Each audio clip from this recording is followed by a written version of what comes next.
Hey guys, Matt Walksler here from Wheels Through Time. Big day in the restoration shop here at the museum.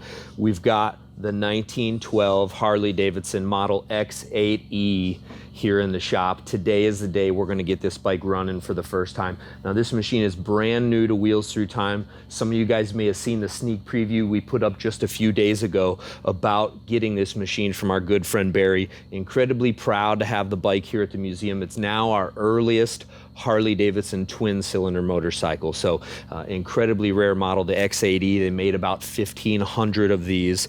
This is as nice as an example as I've ever seen. Almost every nut, bolt, and screw on this bike is original and unique to this machine. So again, proud to have it here at the museum. Today's the day we're going to be firing this up for the first time. Ken and I had a short opportunity to look the bike over just yesterday after it came out of the trailer.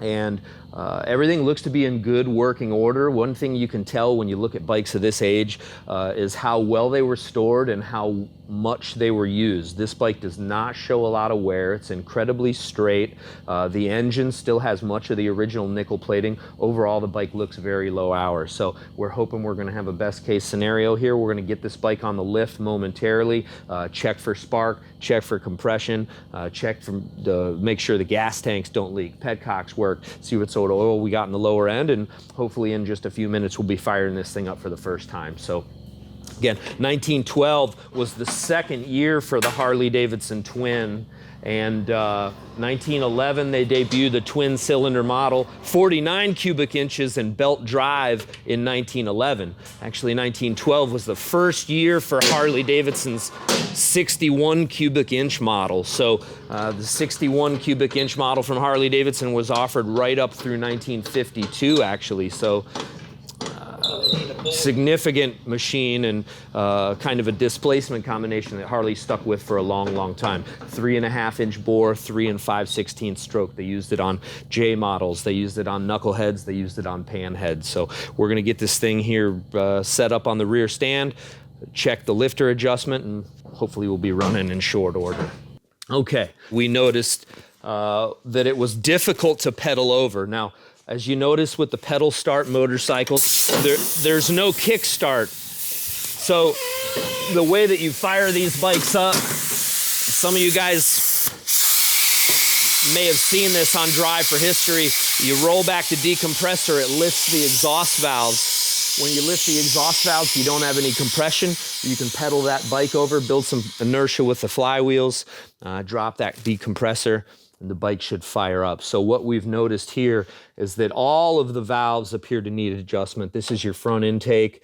Actually, the valve's up right now. I just rolled it over. This is your exhaust, and what you can see is just a ton of play up and down. That's supposed to be 6, maybe 8 thousandths of an inch. We just had a feeler gauge on it. It was right about 40 thousandths. So the first thing we're gonna do is get this addressed, and we'll need a screwdriver here to pry that valve up. And then Ken, you had made a few lash cap shims, is that right? Yep. Excellent. Okay. There we go. And there's one. Yeah, this is just like a new modern lash cap. So what we've done, guys, is we noticed there was about 45, it was actually right around 42 thousandths of an inch play on the exhaust. So what we did was we actually found a feeler gauge. Okay, this is hardened, a piece of metal here. We found a feeler gauge. It was 17 thousandths. So what we did was we cut down the feeler gauge, took 2 shims, shaped them, and now they're sitting right in here, and we'll take up the slack on that exhaust valve. So hopefully when we get this presser, we get this slid back in. There we go. Yeah. Good stuff. So we get these 2 little shims slid back in the lash cap on the inside, pry that valve back up, and we should be in good shape. Now, 1911, 12, 13, and 14, Harley-Davidson used these little lash cap primitive arrangement on your exhaust valve adjustment. Slip that guy right in. You got enough room? Yeah, let it down. Let her down. And there we go. Perfect. Excellent. And there you can see, guys, we've got just a little bit of play, a little bit of up and down. It might be tough to see on the camera. Now we can move on to our other valves. So right now we're going to go ahead and get the 5/8 wrench and the 7/16 and do that quick lifter adjustment. What are we thinking on that, on your intakes? Now, Ken races a 1914 Harley-Davidson. We're going to be doing programming on that bike very shortly coming up this winter. Ken, where do you adjust your intake valves? 6 on the intake valves. So is that something that is crucial enough for us to eye, or what do you want to do? Do you want to, let's see, we'll have to spin that over real quick, and what we'll do is we'll loosen them both. You can feel it? Yeah. All right, so what we're going to do is rotate that until the intake, what the book calls until the intake comes down. Now that intake valve here, there's our exhaust coming up, there's our intake coming up, and then our intake coming back down. So intake is at rest right now, Ken. Oh, we got a ton, huh? Yeah. Let's tighten that up. Yeah, there you go. You like that? Uh-huh. Here, I always forget. There's is that 6? Mm-hmm. Excellent. Okay. 8. Okay. Well, we'll run her at 8. Yeah, book says 6 to 8. So. Excellent. Now this bike isn't too much different from your 14, Ken. You've got a pretty much the same lower end, very similar top end. You work on the same pedal start with rear wheel clutch, single speed motorcycles. This is 3 years before Harley-Davidson debuted the transmission. Yeah, that's really nice. Excellent. So we've got spark, both cylinders, real nice spark. Tells us both of our plugs are good. Chain adjustment we've already checked, and it's in a real nice spot. You got your hopefully we should be gas and oil. And we should be running in no time, guys, so we're going to keep our fingers crossed. Now, Barry's had this bike for, like I said, probably 15, 18 years. He actually brought the bike here to Wheels Through Time about 11, 12 years ago. We got the bike running briefly, had really bad tires on it, so we weren't able to ride the bike. So as I know it, the bike has not made its own sound here in 12 years. And today we ought to be running and hopefully riding this thing. As soon as we get it running, we'll be tire pressure, clutch works good. We should be in business from there. So hold me there real quick, Ken. This thing's going to come out fast, and it is not a big tank. Okay, so we got oil cap is back on, fuel cap right over here. Now is the moment of truth. We get to actually check and see once we lift that petcock up. Now the fuel shutoffs on these, really primitive setup over here, Steve. You got a dirt trap over on this side.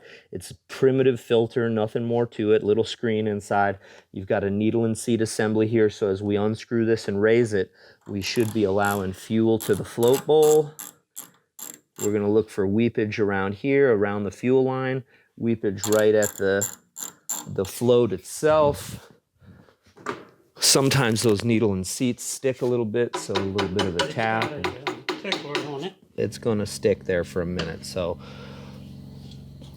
but we are ready to fire it up. Let's go ahead and do it. Pop this guy off the stand.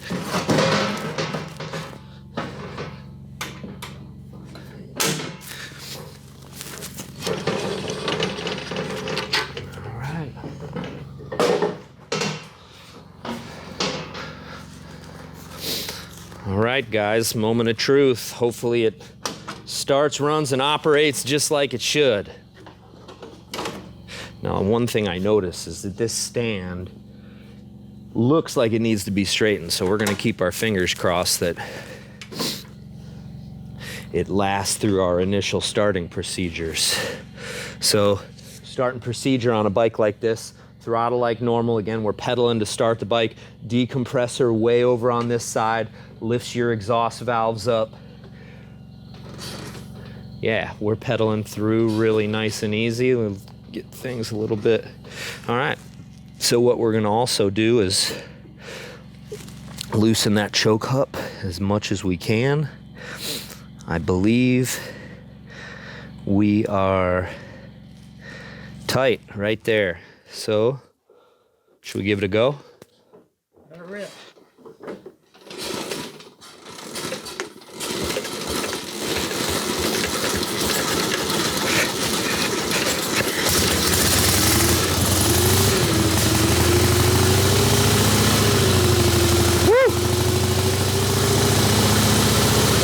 Wow!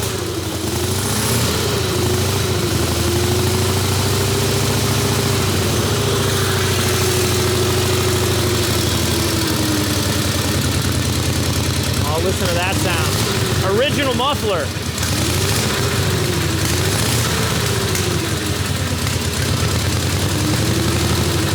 Wow. Here we go.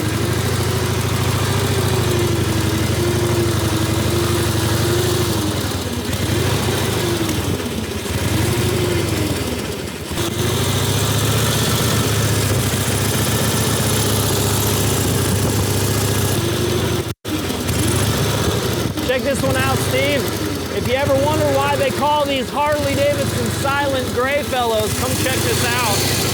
What you've got over on the other side is an exhaust cutout.